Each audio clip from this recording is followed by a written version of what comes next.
नमस्ते। रेखा बारी YouTube channel पर आप सभी का बहुत बहुत स्वागत है।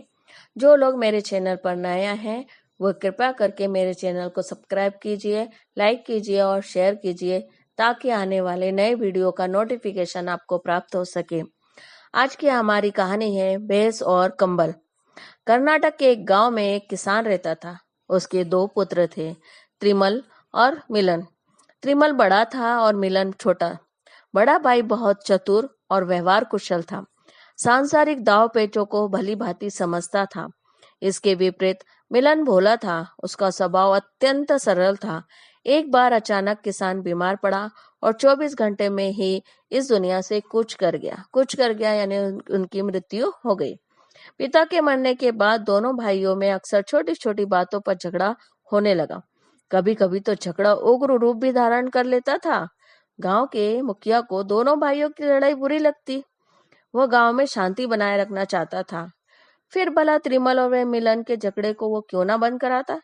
उसने पंचों को बुलवाया और दोनों भाइयों की अचल संपत्ति का निरपक्ष बंटवारा कर दिया।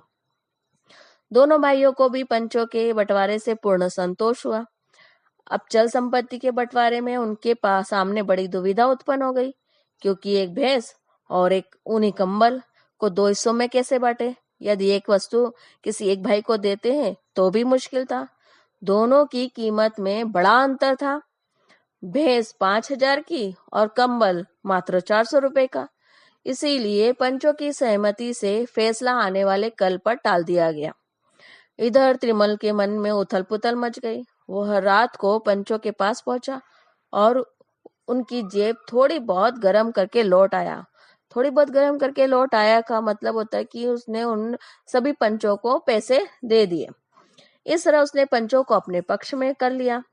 चांदी के टुकड़े के सामने न्याय का दीपक फीका पड़ गया।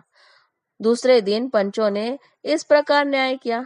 भैंस का अगला अर्थात मुंह वाला हिस्सा जो था वो मिलन के हिस्से में और पीछे का थन वाला भाग भाई मिलन के त्रिमल के हिस्से में रहा। कंबल की बात तो 100 दिन में कंबल मिलन के पास रहेगा।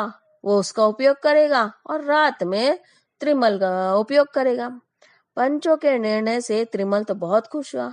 वो पंचों का समर्थन करते हुए बोला, पंच के मुंह से परमेश्वर बोलता है। मिलन बहुत दुखी हुआ, इसलिए नहीं कि उसे न्याय ना मिला था, बल्कि इसलिए कि पंचों ने अपनी ईमानदारी खो दी थी। खैर, जो कुछ हुआ, पंचों का न्याय मिलन ने भी स्वीकार कर लिया। बेचारे मिलन के दुख की सीमा ना थी।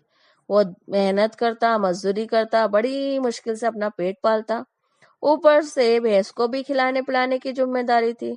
उसके बदले में उसे क्या मिलता? भैंस के सींगों की मार। इधर त्रिमल के तो मजे ही मजे थे। उसके यहाँ रोज दूध मलाई उड़ाती रहती। देख देख कर छोटा भाई कुड़ जाता, पर क्या करता, बेचारा लाचार था। पंचों के न्याय के विरोध में मुंह खोलने की वो हिम्मत ही नहीं कर पाया। दिन में तो गर्मी रहती थी, फिर भला कंबल कैसे ओढ़े या कंबल का उपयोग कैसे किया जाता। और मिलन का दिन में ही कंबल पर अधिकार रहता, रात में वो त्रिमल के पास रहता।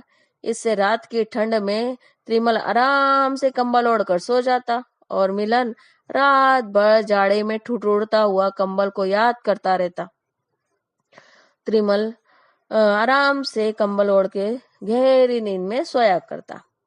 मिलन इस अन्याय पर अपनी तरक्की मिलन इस अन्याय पर अपनी तकदीर को कोस कर चुप रह जाता। एक बार मिलन और त्रिमल ने मिलकर उसको दूर का रिश्तेदार एक बार क्या हुआ कि त्रिमल और मिलन से मिलने के लिए उनका एक दूर का रिश्तेदार आया। दोनों भाइयों ने उसका अच्छी तरह से स्वागत किया। उसके रिश्तेदारों ने देखा कि मिलन भैंस को चारा खिलाता है और दूध त्रिमल को मिलता है। ऊनी कंबल दिन भर मिलन के पास रहता है और रात में त्रिमल उसका उपयोग करता है।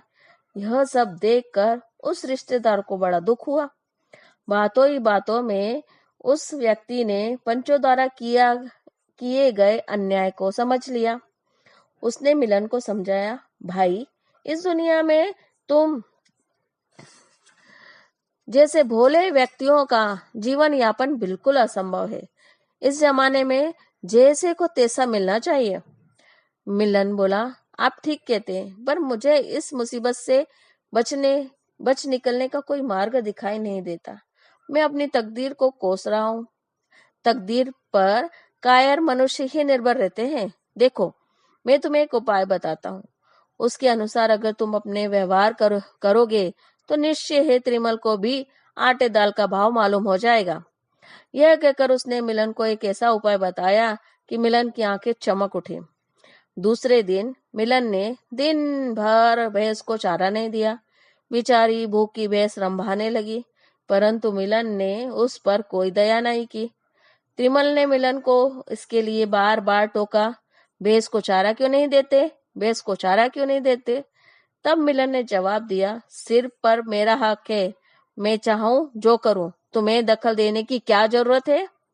शाम को त्रिमल भैंस का दूध धोने बैठा तो मिलन ने अपने मजबूत डंडे से भैंस का मुंह पीटना शुरू किया। भूखी भैंस ने पिछले पैर से त्रिमल को लात मारी।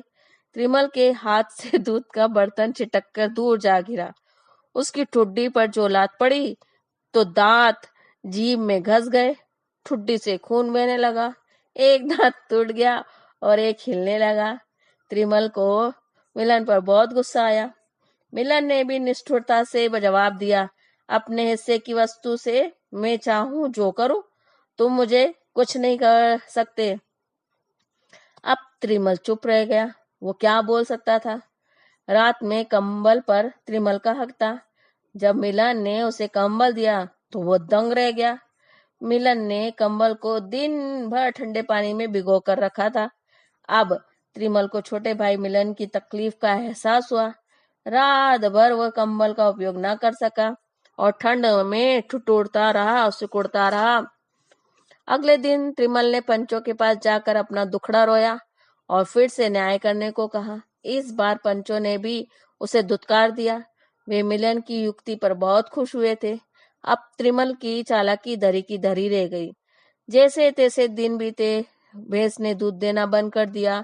अब त्रिमल की अकल ठिकाने आई। उसने फिर से पंचायत बिठाई। इस बार पंचों ने इस प्रकार न्याय किया। एक महीने भैंस त्रिमल के पास रहे और दूसरे महीने मिलन के पास। कंबल भी इसी तरह उपयोग में लाया जाए। इस फैसले के बाद त्रिमल ने अपनी बदमाशी करने की नहीं सोची। दोनों भाई सुखी से रहने लगे, मिलजुल कर रहने लगे। धन्यवाद।